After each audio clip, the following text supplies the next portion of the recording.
상대적이긴 하지만 우리나라의 면적 그렇게 큰 편이 아니죠. 우연찮은 장소에서 아는 사람을 만나면 종종 야 세상이 진짜 좁구나 이런 말을 하긴 해도 우리나라에서 막상 살다 보면 크게 불편하다거나 그렇게 막 작다고 느낀 적은 드문 것 같아요. 그런데 이 나라에 존재하는 호수의 면적을 확인하게 된다면 이야기가 달라질 수 있을 것 같습니다. 바로 캐나다. 캐나다는 현재 미국과 국경을 마주한 지역에 위치한 이른바 5대호를 품고 있어요. 그리고 이 5대호의 면적을 다 합쳐본다면 우리나라의 면적보다 약 2배 이상 크죠. 하지만 엄청난 면적을 자랑하는 5대호는 캐나다에 있는 호수 중 하나에 불과합니다. 캐나다에는 전 세계 호수의 60%가 밀집되어 있기 때문이죠. 그렇다면 과연 캐나다에는 왜 이렇게 많은 호수가 있는 걸까요? 오늘은 이 주제를 한번 이야기해볼까 합니다.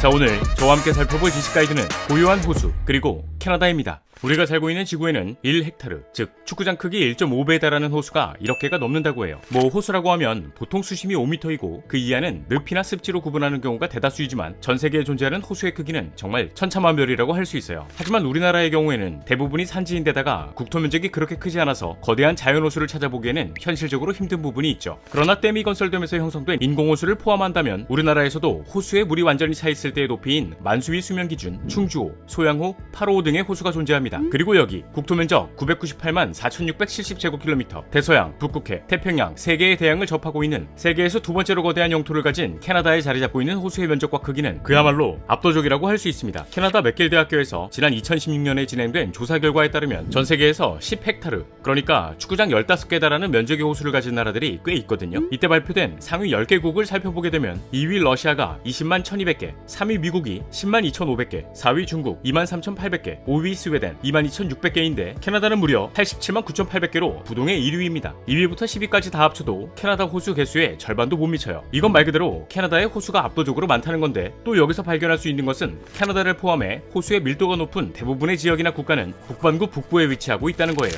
여기에는 캐나다의 북부, 러시아, 알래스카, 스칸디나비아 반도 등이 있고 이 지역들은 마지막 빙하기 동안 거대한 빙상으로 덮여 있었다는 특징을 가지고 있죠. 사실 호수가 생성되는 원인은 정말 다양하게 해석될 수 있어요. 하지만 이 중에서도 가장 많은 호수를 생성한 원인이 바로 이 빙하이죠. 지구의 기후변화를 보면 지난 260만 년 동안 빙하기와 간빙기, 즉 얼었다 녹았다를 반복했는데 특히 위도가 높은 캐나다와 미국 북부, 북유럽 지역에서는 극지방과 고산지대에 덮여있던 빙하가 녹으면서 이동해 많은 호수가 생성되었다고 해요. 이때 빙하가 호수를 만드는 과정은 거대한 얼음덩어리가 바위와 흙을 동반해 산 아래로 흘러내리게 되면서 계곡 입구를 막아 호수를 만들기도 하고 빙하가 바람에 밀려 움직일 때 얼음덩어리가 바닥을 움푹 파서 얕은 호수가 만들어지기도 하고 때로는 땅에 박혀있는 얼음덩어리 위로 퇴적물이 쌓이고 쌓여 빙하기가 끝나고 얼음이 녹으면서 호수가 만들어지기도 한다고 해요. 물론 이런 과정뿐만이 아닌 다른 경우로도 호수가 만들어질 수 있거든요. 네, 바로 화산활동입니다. 우리가 보통 생각하는 화산활동이라고 하면 용암이 분출되면서 주변에 있는 모든 것들을 녹이고 용암과 함께 분출된 화산재가 주위를 새까맣게 덮는 이미지를 생각할 수 있지만 이때 흐른 용암이 계곡을 막아 호수를 만들기도 합니다. 또 화산이 터지면서 산사태가 발생해 물길을 막아 호수가 만들어지는 경우도 종종 있고요. 결국 이렇게 다양한 원인으로 만들어진 호수들은 전 세계 곳곳에 퍼져 있게 되는데 이 중에서도 캐나다에 존재하는 호수는 현재 전 세계의 60%를 차지하고 있다고 합니다. 또 이곳에는 전 세계에서도 손꼽히는 크기의 호수가 여럿 존재하죠. 그런데 이게 말이 호수지 눈을 감고 있다가 갑자기 여긴 바다야 하면 진짜 바다라고 믿을 정도의 사이즈거든요. 가장 대표적인 호수들을 살펴보게 되면 가장 먼저 캐나다 북서부에 위치한 담수호 그레이트 슬레이브 호가 있습니다. 이 호수의 최대 길이는 469km, 너비는 최대 203km에 이르는 정말 큰 호수인데 특히 깊이가 무려 614m에 달해 북미권에서 수심이 가장 깊은 호수로 손꼽힌다고 해요.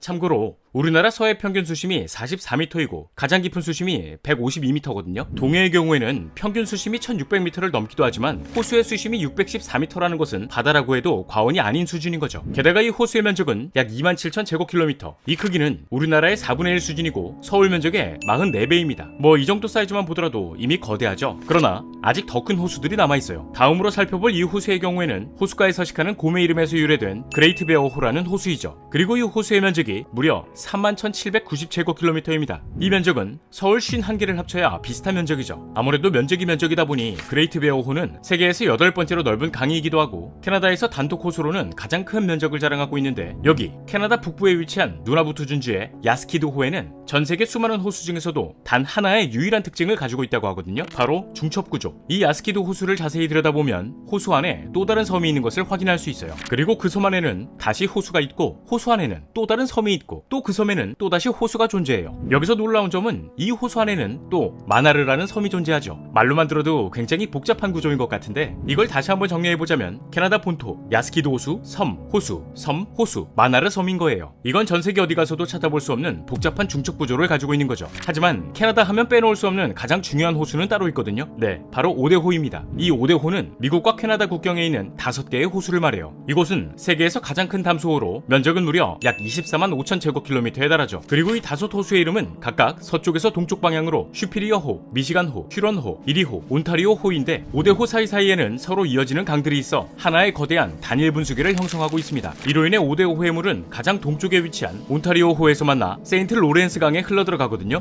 이 강줄기는 유럽과 아프리카 대륙 그리고 남북아메리카 대륙 사이에 대서양으로 빠지게 되죠. 이건 호수와 호수가 모두 연결되어 있다는 특징을 가지고 있기 때문에 가능한 일이죠. 이걸 다시 말해보면 캐나다와 미국은 이 강을 이용해 물건을 실어 나를 수 있는 천연 운하로 사용할 수 있다는 거예요. 실제로 미국과 캐나다는 이 호수를 이용해 석탄, 철광석, 곡물 등의 물건을 수송하고 있고 특히 양국은 이 호수를 활용해 지난 2차 산업혁명 시기 호수 주변의 도시들을 산업도시로 빠르게 발전시킬 수 있었어요. 게다가 캐나다의 경우에는 기후 특성상 겨울철 극심한 추위로 인해 대부분의 지역에서 농사가 불가능했거든요. 하지만 이 오데호는 주변 기후를 비교적 온난하게 만들어 농사를 가능하게 했습니다. 그리고 이 영향은 윈저, 토론토, 오타와, 몬트리올, 퀘벡시티 등의 캐나다 대도시들이 총 길이 1150km로 길게 뻗은 이른바 퀘벡 윈저 회랑이라는 인구 밀집 지대를 형성하는 데 일조하기도 했고 그 결과 현재 이 지역에서만 캐나다 인구의 절반 정도인 1900만 명이 살아가고 있습니다. 그러나 4차 산업혁명 시대가 도래하고 캐나다의 공업이 몰락함과 동시에 오데호 주변에는 많은 변화가 일어났다고 해요. 과거 공업단지로 활용했던 지역의 호수는 수질 오염이 되었고 특히 대도시 밀집 지역인 이리호의 경우에는 물빛이 녹색으로 바뀌어 보이는 현상인 녹조가 심각해졌다고 하죠. 결국 오랫동안 미국과 캐나다의 해상무역의 중심지였던 오데호를 지키기 위해 지난 1972년